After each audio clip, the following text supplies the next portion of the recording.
하나님의 말씀은 사무엘상 24장입니다.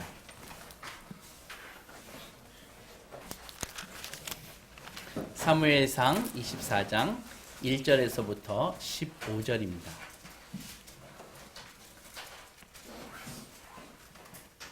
함께 같이 읽겠습니다. 시작.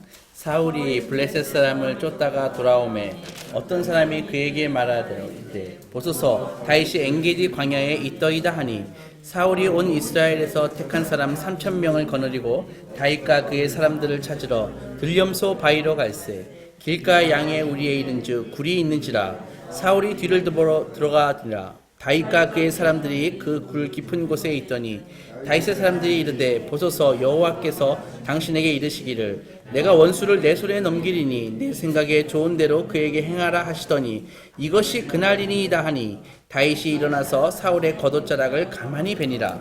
그리한 후에 사울이 옷자락 뱀으로 말미암아 다윗의 마음에 찔려 자기 사람들에게 이르되 내가 손을 들어 여호와의 기름 부음을 받은 내 주를 치는 것은 여호와께서 금하시는 것이니 그는 여호와의 기름 부음을 받은 자가 됨이니라 하고 다윗이 이 말로 자기 사람들을 금하여 사울을 해치지 못하게 하니라. 사울이 일어나 굴에서 나가 자기 길을 가니라.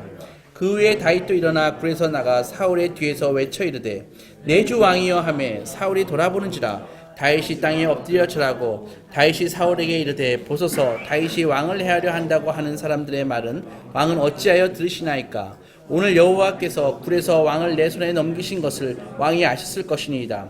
어떤 사람이 나를 권하여 왕을 죽이라 하였으나 내가 왕을 아껴 말하기를 나는 내 손을 들어 내 주를 해하지 아니하리니 그는 여호와의 기름 부음을 받은 자이기 때문이라 하셨나이다. 내 아버지여 보소서 내 손에 있는 왕의 옷자락을 보소서 내가 왕을 죽이지 아니하고 겉옷자락만 베었는즉 내 손에 악이나 죄가가 없는 줄 오늘 아실지니이다. 왕은 내 생명을 찾아 해하려 하시나 나는 왕에게 범죄한 일이 없나이다. 여호와께서 나와 왕 사이를 판단하사 여호와께서 나를 위하여 왕에게 보복하시려니와 내 손으로는 왕을 해하지 않겠나이다. 옛 속담에 말하기를 악은 악인에게서 난다 하였으니 내 손이 왕을 해하지 아니하리이다.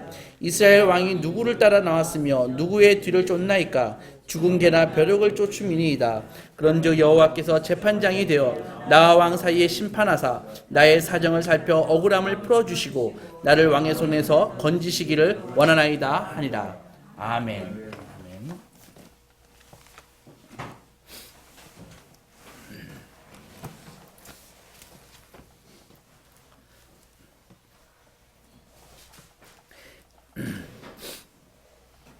제가 좋아하는 TV 프로그램이 하나 있습니다. 우리 아이들도 알 텐데 나는 자연인이다. 저뿐만 아니라 40, 50대 남자들이 가장 좋아하는 프로그램이라고 합니다. 인기 개그맨 둘이 이렇게 번갈아 가면서 자연에서 혼자 살고 있는 사람을 찾아서 2박 3일 동안 그들과 이렇게 시간을 보내면서 그들의 주거나 식사나 그리고 삶의 방식을 이렇게 재미있게 소개하는 그런 프로그램이죠. 그래서 세속을 떠나서 자연 속에서 사는 사람들을 이렇게 보면서 몇 가지 공통점이 있는 줄을 제가 발견했습니다. 그게 뭐냐면은 주로 그 자연 속으로 들어가게 된 동기에 대한 공통점이 있는데 먼저 그 가장 흔한 그 한 절반 정도 차지하는 것은 바로 건강 문제였습니다. 그들이 주로 암 말기 진단을 받든지 아니면은 몸에 아주 치명적인 건강에 이상이 생겨서 그리고 그래서 이 사회 일반 의학으로는 도저히 희망이 없어서 산속으로 들어가는 것이죠. 신랄 같은 희망을 가지고. 그래서 사회생활을 중단하고 이제 자연 속에서 소규모 텃밭을 이루면서 이 비료나 농약을 거의 치지 않는 그런 농산물을 길러 먹고 그리고 약초와 버섯을 캐 먹고 그리고 오염되지 않는 물과 공기를 마시면서 그렇게 사는 것이죠. 그래서 그가 자연 속에서 그렇게 살다 보니까는 이 건강 문제가 어느 순간에 해결이 되고 그리고 거기에서 아주 소박한 계속 자연 속에서 소박한 삶을 사는 경우가 가장 흔한 경우였습니다. 두 번째 경우는 경제적인 어려움이었습니다. 한때 잘 나가던 중소기업 사장님이었는데 지인에게 보증을 잘못 써서 혹은 트렌드가 이제 사회 트렌드가 바뀌어서 아니면 IMF 같은 것을 맞이해가지고 쫄딱 망하게 되는 것이죠. 부도가 나고. 그래서 전전긍긍해서 사기도 당하기도 하고 그래서 재산을 다 잃고 밤중에 쫓기듯이 산속으로 도망 들어오게 되는 것이죠. 그래서 몇 년 동안 가족에게 연락도 안 하고 언제까지 그 자기 채무가의 공소시효가 만료될 때까지 연락을 안 하고 있다가 이제 한참 시간이 지난 다음에 수습원에서 가족들에게 연락을 하고 그 다음에 이제 자기는 계속 그 산속의 텃밭에서 농산물을 좀 길러가지고 감자나 고구마나 이런 것들을 길러가지고 저 도시에 있는 가족에게 이렇게 보내주는 것을 낙으로 사는 사람들이 꽤 있었습니다. 그 다음은 관계의 문제로 들어오게 됩니다. 주로 이혼을 한다든지 아니면 사별해서 아니면 사회생활이 싫어져서 도시생활에 지쳐서 오기도 합니다. 그리고 가장 소수는 그냥 자연 자체가 좋아서 들어온 사람들이 있습니다. 그래서 고향을 떠나서 서울에 가고 도시에 갔다가 젊음을 보내고 이제는 나이 들어서 이 도시와 사회의 이 냉혹하고 팍팍한 이 생활이 싫어서 그래서 어릴 적 아름다운 고향에 대한 향수가 막 나고 그래서 자연으로 들어온 것이죠. 그래서 복잡하고 스트레스 쌓이는 그런 도시의 삶을 접고 자연으로 내려오는 경우가 있습니다. 근데 재미있는 것은 주로 남자들이 거의 한 99%가 남자들인데 그 수년의 그 산속에서 수년간에 걸쳐서 나름 나무와 돌을 이용해서 집을 짓습니다. 그래서 집이 완성되면은 이 집을 자기가 딱 지으면은 이 도시에 살고 있는 와이프가 자기랑 살아줄 것이라고 믿고 있는 것이죠. 그 자기가 그 집을 아름답게 꾸미면은 도시에서 자녀들하고 친구들하고 여행도 다니고 맛집 찾아다니고 쇼핑도 하던 그 마누라가 그런 걸 다 관두고 산속으로 자기가 아름답게 꾸몄기 때문에 다시 들어와 줄 거라고 그렇게 생각하고 있는데 제가 본 자연인들은 여전히 혼자 살고 있습니다. 남자 혼자서. 자연인의 원조는 예수님입니다. 우선 공생이 시작할 때부터 주님은 광야에서부터 첫 발을 내디셨죠. 그러니까는 세례 요한에게 세례를 받으시고 마가복음 1장에 보면 이렇게 나와 있습니다. 곧 성령이 예수를 광야로 내보내신지라. 예수께서 40일 동안 광야에 계셨는데 거기서 사탄에게 시험을 받으시더니 예수께서 들짐승들과 함께 지내셨는데 천사들이 그의 시중을 들었다. 그렇게 마가복음에 나와 있거든요. 그러니까 예수님은 평생 가정을 갖지 않으시고 경제활동을 돈을 벌지 않으셨습니다. 그리고 전도하러 다니셨기에 집이 없지요. 너무 잘 데가 없어서 그러면 한마디 하셨지 않습니까? 인자가 머리 들 곳이 없구나. 정말 잠잘 곳이 없구나. 그리고 주로 이제 밤에 되면은 산으로 들어가셨습니다. 산에서 들어가셔서 밤에는 기도하고 주무시고 그랬던 걸로 알고 있습니다. 마가복음 6장에 보면은 오병이어의 기적이 나오는데 보리떡 5개와 물고기 2마리로 5,000명을 먹이신 그 사건이 나오는데 그렇게 낮에 피곤하게 사역을 하시고 나서 제자들을 먼저 갈릴리 호수 저편으로 보내시고 예수님께서는 산으로 올라가셨습니다. 기도하러. 그러니까 낮에는 도시에서 계시고 밤에는 산에서 기도하시는 삶의 패턴이 바로 예수님의 삶의 패턴이었습니다.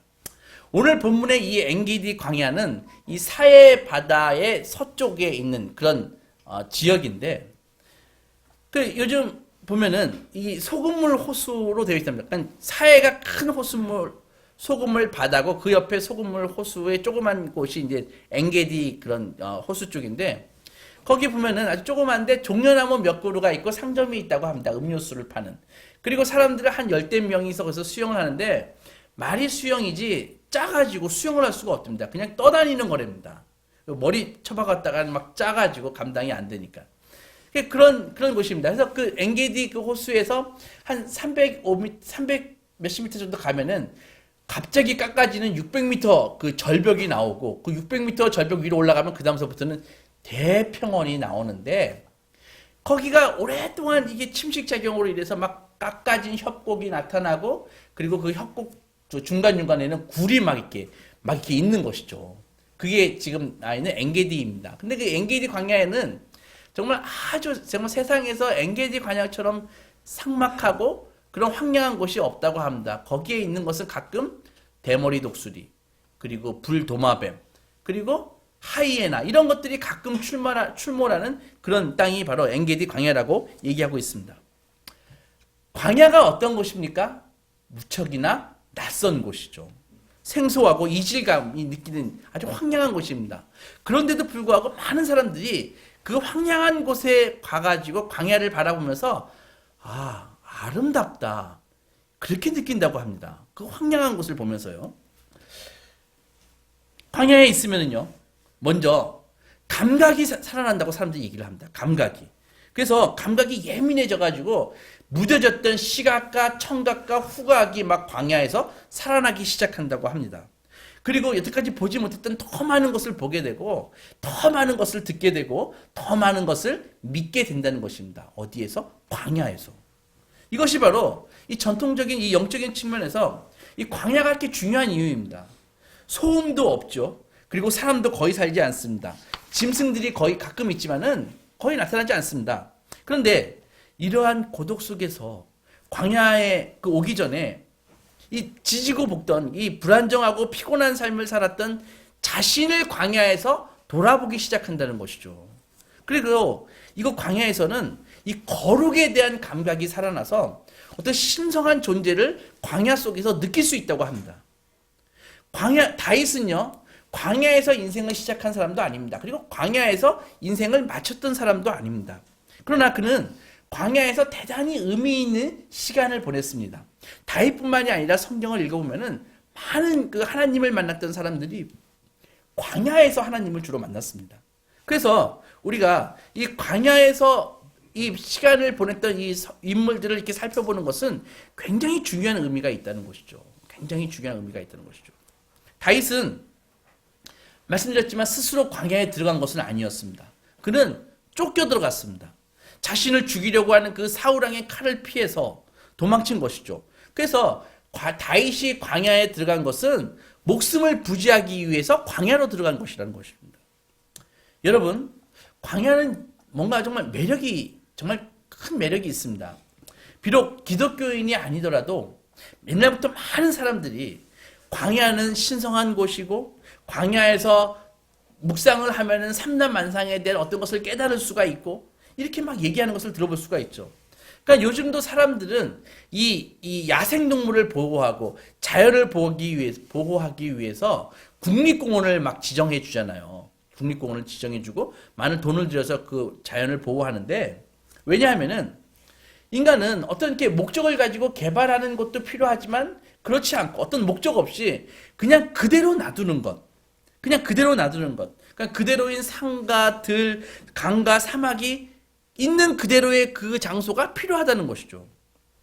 오직 침묵과 고독 속에서 체험할 수 있는 것이 있기 때문입니다. 인간의 그 본질에 대해서 이 울창한 숲속에 들어가서 정말 아름답지만 아주 적막한 계곡 가운데서, 그리고 힘겹게 올라간 그 산의 정상에서 거기서만 느낄 수 있는 무언가가 있다는 것이죠. 누가 아주 멋진 말을 했습니다. 광야는 사람이 아직 질문하기를 배우지 못한 질문들에 대한 답을 갖고 있다고요. 다시 한번 얘기할게요. 광야는 사람들이 아직 질문하기를 배우지 못한 그 질문들에 대한 답을 광야는 갖고 있다. 이렇게 멋진 말을 한 사람이 있습니다. 광야에 있을 때 우리는 어떠한 임무도 없습니다. 그리고 지켜야 할 약속도 없습니다. 그리고 광야는 무엇에도 우리는 매여 있지 않는 곳이죠. 그저 깨어 있고 그저 살아 있으면 되는 것입니다. 그것이 전부입니다. 광야에 있을 때 우리는 흔히 삶이 단순해지는 것을 느낄 수 있고 그 대신 삶이 아주 깊어지는 것을 느낄 수 있다는 것이죠. 그게 광야의 특징입니다. 사람들은 광야에서 며칠을 보내고 몇 시간을 보내고 난 다음에 자신이 좀 더 자신다워지고 그리고 자연스러워진다는 것을 느낀다고 합니다. 광야에서. 비록 하나님의 이름을 부르지는 않고 광야 생활에 익숙해질 수는 없지만 어쨌든 사람들은 매우 자주 하나님의 이름을 광야에서 부릅니다. 그리고 광야에서는 아주 매력적인 무언가가 있는 것이죠. 광야가 이런 곳인 것만 있는 것이 아니라 광야는 또한 무척 겁나는 곳입니다. 광야에는 가끔은 정말 광야가 숨이 멎을 만큼 아름다운 곳이지만 동시에 아무도 예측할 수 없는 아주 위험한 곳이 광야인 것입니다. 폭풍우가 일면은요, 정말 천사의 얼굴과 같았던 그 하늘이 갑자기 돌변해서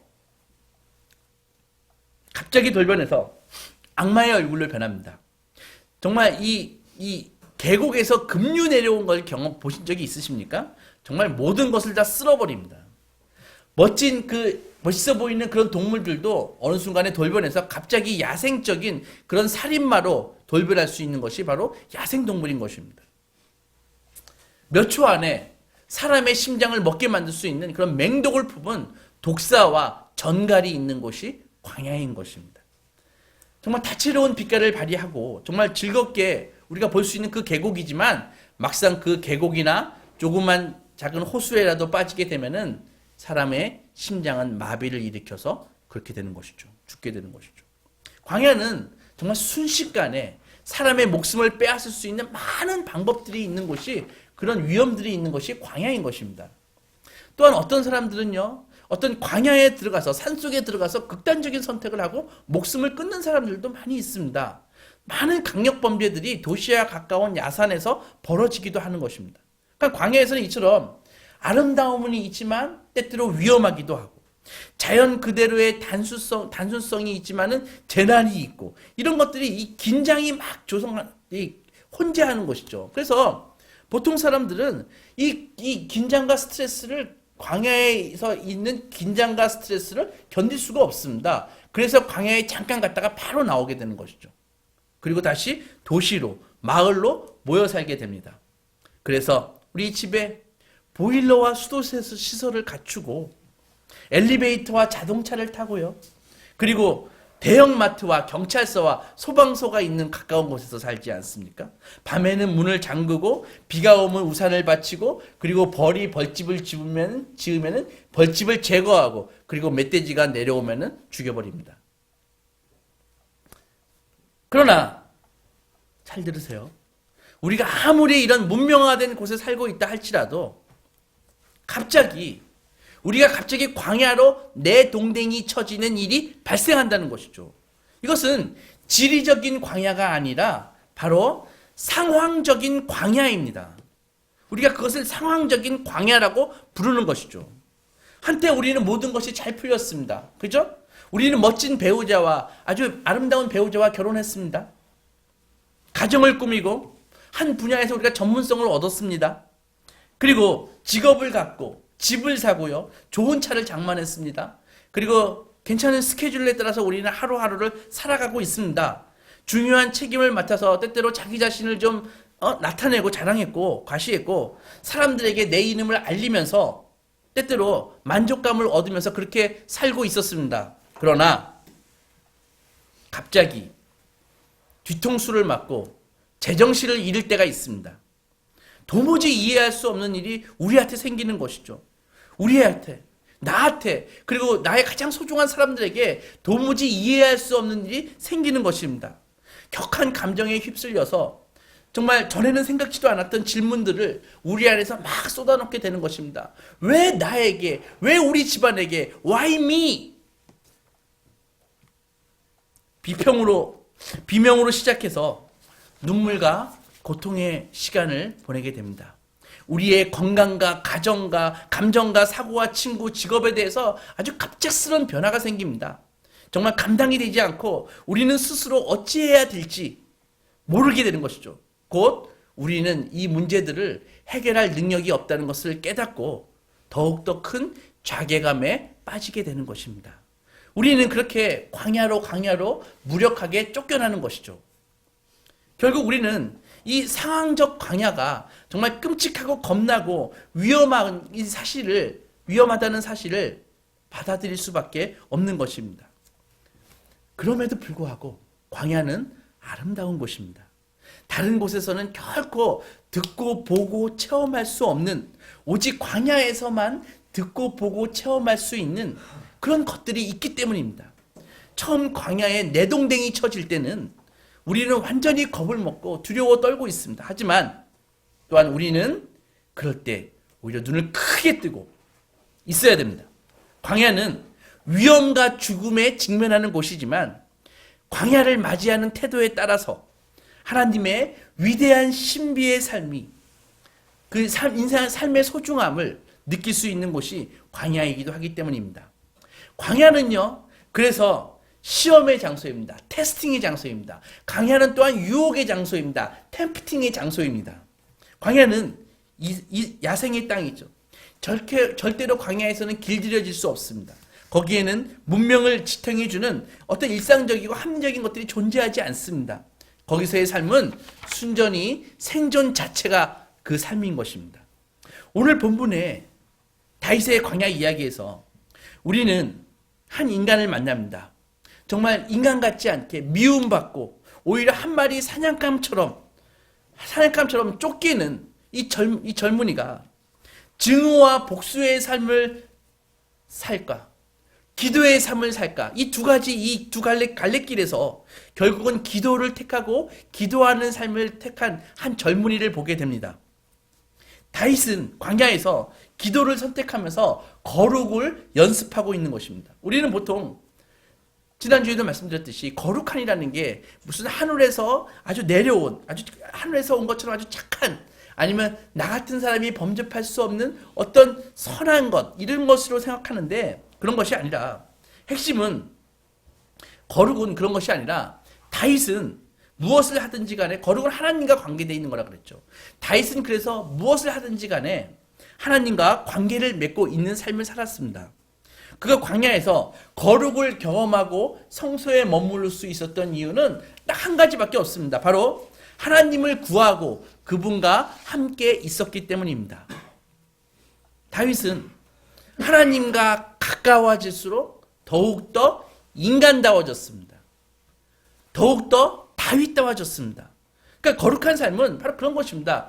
거룩한 삶은 살아계신 하나님과의 그 관계를 통해서 점점 더 살아있는 인간으로 깨어나는 것이죠. 우리는 하나님과 관계를 맺으면 맺을수록 가장 인간다워지는 것입니다. 다른 길로 가면 오히려 우리의 인간성은 파괴되는 것이죠. 광야에서 우리는 그 근본적인 것들, 가장 우리의 근원 되시는 하나님을 만나는 것입니다. 하나님과 대면하는 것입니다. 그러나 광야의 첫 관문은 바로 시험과 유혹입니다. 광야에서 우리는 먼저 선택해야 됩니다. 광야에서 하나님과 관계를 맺을 것인가? 아니면은 거부할 것인가? 이 시험의 결과 우리는 더 나아지기도 하고 광야에서 우리가 파괴되고 더 나빠지기도 하는 것입니다. 죽을 수도 있고 생명을 얻을 수도 있습니다. 성공하기도 하고 퇴보하기도 합니다. 다윗은 광야에서 생명을 얻었고 더 나아졌습니다. 다윗은 성장했죠. 다윗은 사울의 칼을 피해 엔게디 광야 근처에 그 일단의 젊은 친구들과 함께 엔게디 광야의 굴속으로 숨어 들어왔습니다. 날이 무척 덥고 동굴은 시원하기 때문이죠. 그래서 그들은 동굴 깊숙한 곳에 자리 잡고 있었는데 갑자기 동굴 입구에서 사람의 그림자가 나타납니다. 자세히 보니까 사울왕이었습니다. 사울왕은 이 동굴 밖은 이 광야에 이 눈을 부시게 만드는 그런 강한 햇빛 때문에 동굴에 딱 들어오자마자는 다윗과 다윗의 일행들을 발견하지 못했습니다. 더욱이 사울왕이 동굴에 들어온 것은 다윗을 추격하기 위해서 들어온 것이 아니라 대변을 보기 위해서 들어왔습니다. 그래서 옷과 칼과 창을 입구에 벗어두고 그리고 와가지고 입구를 향해서 보면서 쭈그리고 앉는 것이죠. 다윗과 따르는 젊은이들이 상황을 파악했습니다. 오호, 드디어 하나님이 우리에게 기회를 주시네. 젊은 친구가 그렇게 생각했죠. 그러니까는 자기네들을 발견도 못하고 허리띠를 풀어 제치고 칼을 놓고 바지를 벗고 쭈그리고 앉아있는 그 사울은 다윗의 그 친구들이 보기에는, 젊은 친구들이 보기에는 그건 죽은 목숨입니다. 이제 달려들어가지고 바로 칼로 베버리면 되는 그런 상태인 것이죠. 그래서 젊은 친구들이 곧 행동을 취하려고 하는데 다윗이 그들을 제지하죠.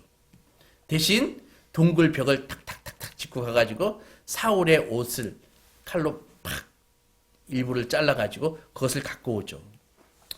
잠시 후 사울은 볼일을 보고요, 옷을 챙겨 입고 동굴 밖으로 나갑니다.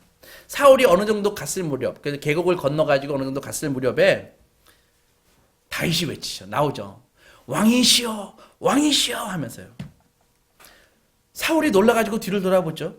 그리고 다윗은 그 돌아보는 사울을 보고 정중하게 절을 합니다. 그리고 얘기하죠. 왜 전하께서는 당신이 적이라고 말하는 내가 당신의 적이라고 말하는 사람들의 그 말만 믿습니까? 전하, 지금 제 손에 들고 있는 것이 무엇인지 아시겠습니까?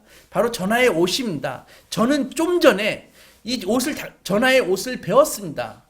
그리고 전하의 옷 대신에 저는 전하를 뵐 수도 있었습니다. 그러나 저는 결단코 그런 뜻을 갖고 있지 않았습니다.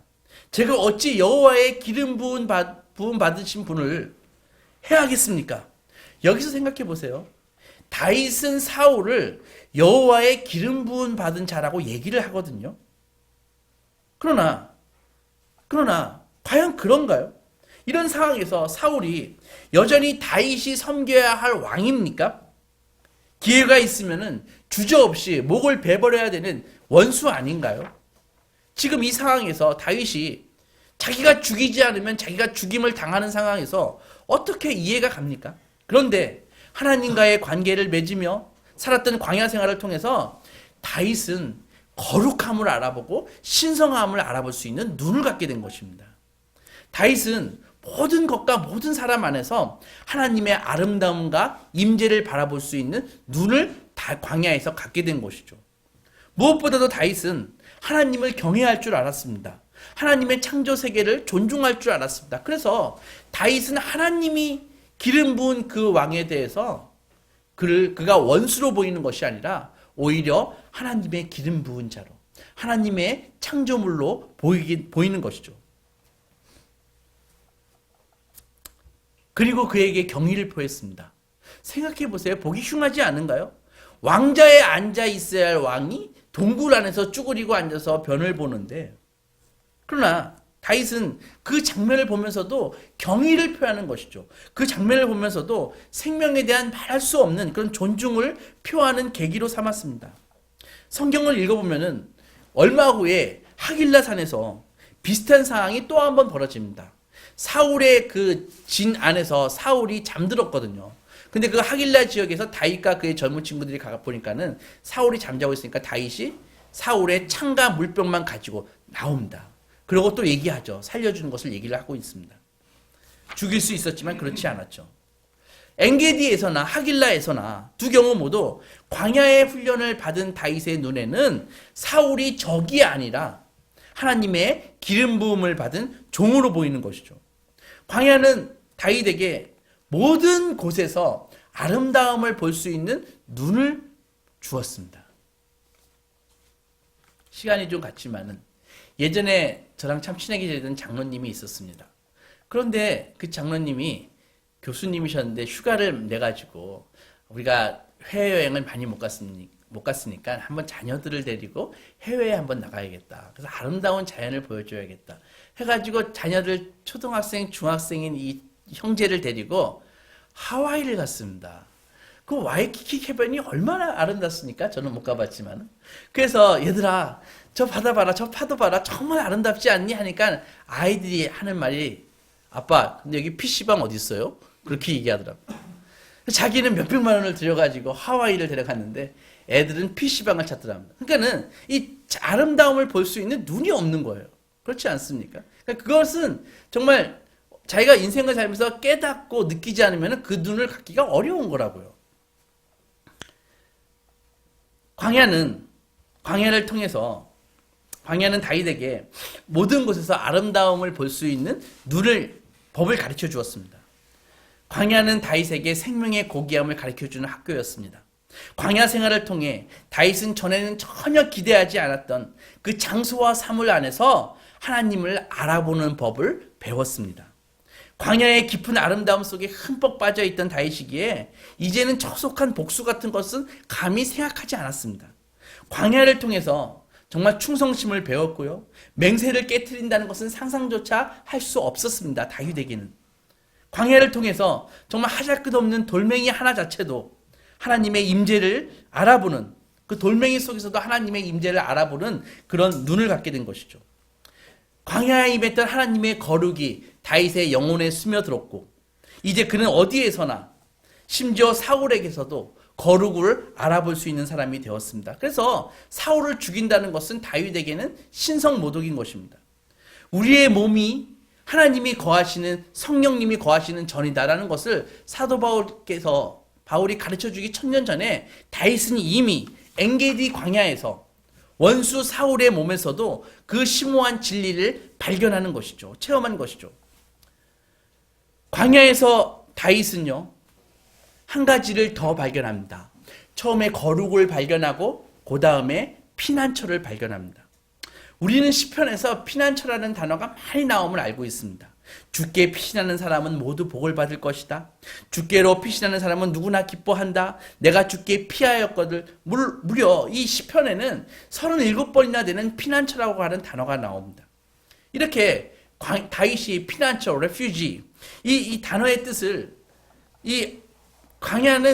다윗은 광야에서 이 피난처라는 단어의 뜻을 배우는데, 우리가 알고 있는 그 피난처라는 단어의 뜻이 아니라 다른 뜻을 배운다고요. 그러니까는 광야는 피난처라는 그 단어의 뜻을 가르쳐주는 다윗에게는 사전과 같다는 것이죠. 무슨 말이냐 하면은 이런 것입니다.